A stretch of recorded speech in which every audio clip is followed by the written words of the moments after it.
നമസ്കാരം. തദ്ദേശ സ്വയംഭരണ തെരഞ്ഞെടുപ്പ് പ്രഖ്യാപിക്കുകയും 10 ദിവസം കൊണ്ട് നോമിനേഷനും പിൻവലിക്കലുമൊക്കെ പൂർത്തിയാവുകയും ചെയ്യേണ്ട ഈ സാഹചര്യത്തിൽ ഏറ്റവും കൂടുതൽ ശ്രദ്ധ നേടുന്നത് തിരുവനന്തപുരം മേയർ ആര്യ രാജേന്ദ്രൻ മത്സരിക്കുന്നില്ല എന്നതാണ്. CPMന്റെ ചരിത്രത്തിൽ ഒരു തവണ മത്സരിച്ച് ജയിച്ചവരെ പിറ്റേ തവണ പിൻവലിപ്പിക്കുന്ന രീതിയില്ല. കുറഞ്ഞത് 2 തവണയെങ്കിലും ജയിച്ചവർക്ക് CPM അവസരം കൊടുക്കാറുണ്ട്. ഇവിടെയാവട്ടെ കേവലം 21ാമത്തെ വയസ്സിൽ ആദ്യമായി മത്സരിക്കുകയും ജയിക്കുകയും മേയറാക്കുകയും ചെയ്ത ഒരു യുവതിക്ക് തൊട്ടടുത്ത തെരഞ്ഞെടുപ്പിൽ CPIM സീറ്റ് നിഷേധിക്കുന്നു എന്നത് കേട്ടുകേൾവില്ലാത്തതാണ്. എന്ന് വെച്ചാൽ 5 വർഷം മേയർ എന്ന പദവിയിലിരുന്നു കൊണ്ട് ആര്യ രാജേന്ദ്രൻ നാട്ടുകാരെ മാത്രമല്ല പാർട്ടിക്കാരെയും വെറുപ്പിച്ചു എന്നർത്ഥം. ഇത്രയേറെ വിവാദം സൃഷ്ടിച്ച ഒരു മേയർ തിരുവനന്തപുരത്തിൻ്റെ ചരിത്രത്തിലില്ല. ഇത്രയേറെ വിവാദങ്ങളിൽ പെട്ടുപോയ ഒരു CPM വനിതാ നേതാവും CPMന്റെ ചരിത്രത്തിലില്ല. 21ാമത്തെ വയസ്സിൽ ലോകത്തെ ഏറ്റവും പ്രായം കുറഞ്ഞ മേയർ എന്ന പദവിയിലൂടെ വാർത്തകളിൽ നിറഞ്ഞു നിന്ന ആര്യ രാജേന്ദ്രൻ എക്കാലത്തും ശ്രദ്ധ നേടിയത് നെഗറ്റീവ് വാർത്തകളുടെ പേരിലാണ്. ജനങ്ങൾക്ക് ഉപകാരപ്രദമായ കയ്യടി കിട്ടാവുന്ന ഒരു നന്മയും ചെയ്തത് ഇതുവരെ രേഖപ്പെടുത്തിയിട്ടില്ല. ധാർഷ്ട്യത്തിൻ്റെയും പാർട്ടി ഹുങ്കിൻ്റെയും ഒക്കെ പ്രതീകമായി ആര്യ രാജേന്ദ്രൻ മാറി. SFIയുടെയും സൈബർ ഗുണ്ടകളുടെയും സ്വഭാവം ഒരുമിച്ച് പ്രതിഫലിക്കുന്ന രീതിയായിരുന്നു ആര്യ രാജേന്ദ്രൻ്റേത്. കോവിഡ് ബാധിച്ചതിനെ തുടർന്ന് ആറ്റുകാൽ ഉത്സവം പേരിന് മാത്രം നടന്നപ്പോഴും നഗരത്തിലെ ശുചീകരണത്തിന്റെ പേരിൽ പണം എഴുതി വാങ്ങി എന്നതിന്റെ പേരിലായിരുന്നു ഒരിക്കൽ ആരോപണം കേട്ടത്. കോർപ്പറേഷന് കീഴിലുള്ള നിയമനങ്ങൾക്ക് വേണ്ടി പാർട്ടി ജില്ലാ സെക്രട്ടറിക്ക് കത്തയച്ച് അനുമതി ചോദിച്ചത് വിവാദമായപ്പോഴും ആര്യ രാജേന്ദ്രൻ എയറിൽ നിന്നിറങ്ങാതെ നിന്നു.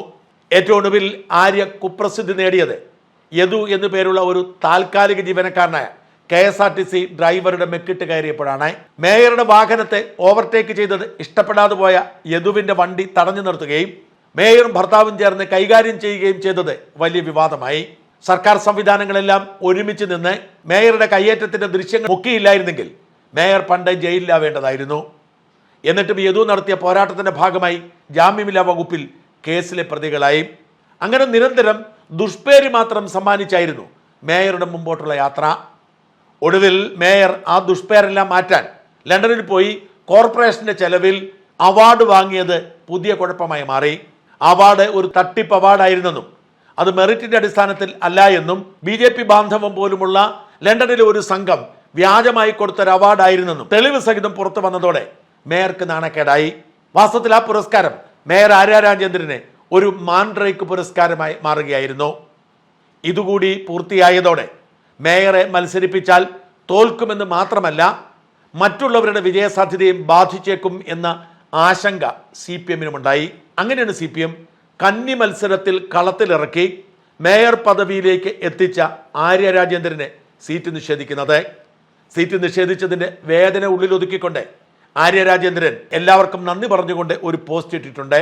ദാരിദ്ര്യത്തിൻ്റെയും സങ്കടത്തിൻ്റെയും ഒക്കെ കഥകളാണ് ആര്യ ഈ കുറിപ്പിലൂടെ വിശദീകരിക്കുന്നത്. പ്രിയമുള്ളവരെ, ഞാൻ ജനിച്ചു വളർന്നത് ഒരു സാധാരണ കുടുംബത്തിലാണ്. തൊഴിലാളിയായ അച്ഛൻ, അമ്മ, ചേട്ടൻ എന്നിവർ അടങ്ങുന്ന കുടുംബം. കുടുംബ സാഹചര്യം, അച്ഛൻ്റെയും അമ്മയുടെയും ഉയർന്ന രാഷ്ട്രീയ ബോധം തുടങ്ങിയ നിരവധി കാരണങ്ങൾ കൊണ്ട് ഞാനും ചേട്ടനും ഓർമ്മ വെച്ച കാലം മുതൽ ബാലസംഘം പരിപാടികൾ, സാധ്യമായ പാർട്ടി പരിപാടികളിലും അവരോടൊപ്പം പങ്കെടുക്കുമായിരുന്നു. എൻ്റെ ബാല്യകൗമാര കാലഘട്ടത്തിൽ ഒരുപാട് പ്രയാസങ്ങൾ ഒരു സാധാരണ കുടുംബം എന്ന നിലയിൽ ഞങ്ങൾ നേരിടേണ്ടി വന്നിട്ടുണ്ട്. സാമ്പത്തിക പ്രതിസന്ധികൾ ഉൾപ്പെടെ ഒരുപാട് മാനസിക സംഘർഷങ്ങൾ പഠനകാലം മുതൽ ഞങ്ങൾ നേരിട്ടിട്ടുണ്ട്. അപ്പോഴും അച്ഛനും അമ്മയും ഒരിക്കൽ പോലും ആ സാഹചര്യങ്ങളിൽ ഞങ്ങൾക്ക് വേണ്ടത് ചെയ്യാതിരുന്നിട്ടില്ല.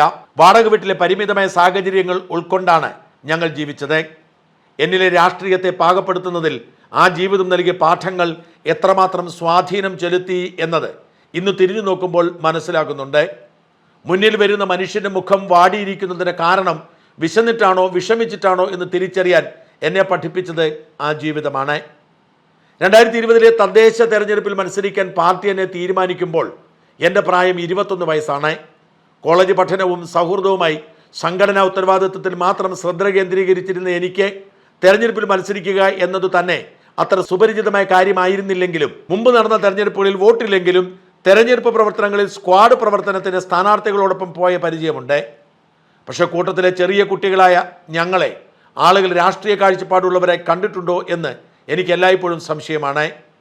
അങ്ങനെ പാർട്ടിയുടെ പൂർണ്ണ പിന്തുണ, മുടവൻമുകളിലെ സഖാക്കളുടെ ശക്തമായ പ്രവർത്തനം, കൃഷ്ണൻ സഖാവിൻ്റെ നേതൃത്വം, ജനങ്ങളുടെ സ്നേഹം നിറഞ്ഞ പിന്തുണ എല്ലാം കൊണ്ട് ചരിത്രമുറങ്ങുന്ന മുഴുവൻ മുകളിൻ്റെ മണ്ണിൽ ഞാൻ ജയിച്ചു.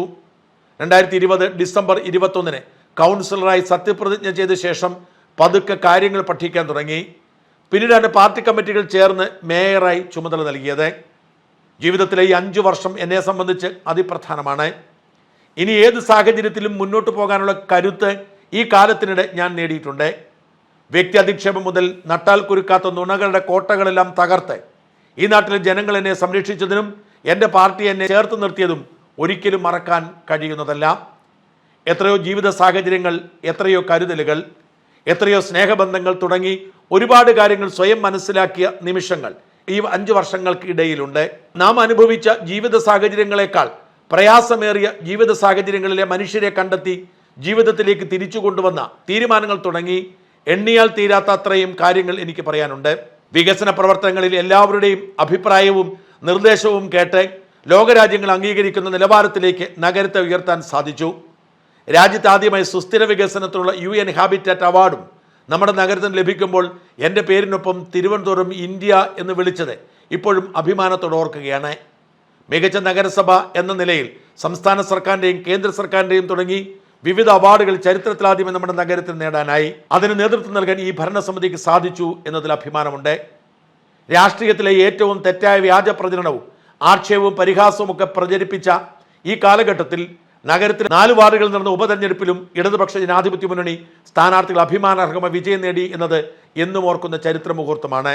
പിന്നെ അങ്ങനെ നീണ്ടുപോവുകയാണ്. നന്ദി പറയുന്നവരുടെയാണ്. ഞാൻ വിശദമായി വായിക്കുന്നില്ല. അവസാനത്തെ 2 പാരഗ്രാഫ്. മുൻപത്തേക്കാൾ ഈ കുടുംബം വലുതായി. നേരത്തെ സൂചിപ്പിച്ച പ്രയാസങ്ങളോട് വളർന്ന എനിക്ക് ആ പ്രയാസങ്ങൾ വിട്ടുപോകാത്ത ഒരു ജീവിത പങ്കാളിയുമുണ്ട്, ഒരു കുഞ്ഞുമുണ്ട്. കോഴിക്കോടും തിരുവനന്തപുരത്തുമുള്ള ഞങ്ങളുടെ കുടുംബങ്ങൾ നൽകിയ പിന്തുണയാണ് എന്നിലെ ജനപ്രതിനിധിയെ നിങ്ങൾക്ക് നൽകിയത്. മഴ പെയ്താൽ ചോർന്നൊലിക്കുന്ന ഒരു വീട്ടിൽ നിന്നും 21 വയസ്സിൽ പെൺകുട്ടി വലിയ നഗരത്തിന് മേയറായി ചരിത്രം എഴുതുമ്പോൾ സാധാരണക്കാരൻ്റെയും തൊഴിലാളികളുടെയും പാർട്ടിക്ക് മാത്രമേ ഇങ്ങനെ ഒരു തീരുമാനമെടുക്കാൻ കഴിയൂ എന്ന് ചരിത്രം പറയും. ഇനിയും സംഘടനാ പ്രവർത്തന രംഗത്ത് നിലവിൽ ചുമതലകൾ നിർവഹിച്ച് ജനങ്ങൾക്കിടയിൽ ഉണ്ടാകും. പോരാട്ടം തുടരും. ഈ അവസാനത്തെ പാരഗ്രാഫാണ് ഏറെ ചർച്ചയാവുന്നത്. മഴ പെയ്താൽ ചോർന്നൊലിക്കുന്ന ഒരു വീട്ടിൽ നിന്നും 21 വയസ്സുള്ള ഒരു പെൺകുട്ടി ഈ വലിയ നഗരത്തിന് മേയറായി ചരിത്രം എഴുതുമ്പോൾ സാധാരണക്കാരൻ്റെയും തൊഴിലാളിയുടെയും പാർട്ടിക്ക് മാത്രമേ ഇങ്ങനെ ഒരു തീരുമാനമെടുക്കാൻ കഴിയുമെന്ന് ചരിത്രം പറയും. എന്ന് വെച്ചാൽ മഴ നനഞ്ഞാൽ ചോർന്നൊലിക്കുന്ന ഒരു കുടുംബത്തിൽ നിന്നും വിജയിച്ച് പോരാടി ഈ നഗരത്തിന് വേണ്ടി പലതും ചെയ്തിട്ടും ഒരു ടേം പൂർത്തിയാക്കിയപ്പോൾ സീറ്റ് പോലും തരാതിരുന്ന പാർട്ടിയോടുള്ള പ്രതിഷേധമാണ് ഈ വരികൾ എന്ന് പറയുന്നവരുണ്ട്. ചോർന്നൊലിക്കുന്ന വീട്ടിൽ നിന്നും 5 വർഷം മേയറായപ്പോൾ 1-ാം തരം ആഡംബര വീട്ടിലേക്ക് മാറാൻ കഴിഞ്ഞത് എങ്ങനെ എന്ന് ചോദിക്കുന്നവരുണ്ട്. ഇത്തരം ചോദ്യങ്ങൾക്കൊക്കെ ഒടുവിൽ മേയർ ആര്യ രാജേന്ദ്രൻ കേരളീയ സമൂഹത്തിന് ചർച്ചയിൽ നിന്നും പിന്മാറുകയാണ്. ഒരുപക്ഷെ കഴിഞ്ഞ 5 വർഷം കേരളീയ സമൂഹം ഏറ്റവും കൂടുതൽ ചർച്ച ചെയ്ത പേരുകളിൽ ഒന്ന് തിരുവനന്തപുരം മേയർ ആര്യ രാജേന്ദ്രൻ്റെതായിരുന്നു. അവർ മത്സരിക്കുക പോലുമില്ലാതെ പിന്മാറുമ്പോൾ ഇനി സോഷ്യൽ മീഡിയ എന്തു ചെയ്യും എന്ന ചോദ്യമാണ് പ്രസക്തമാവുന്നത്.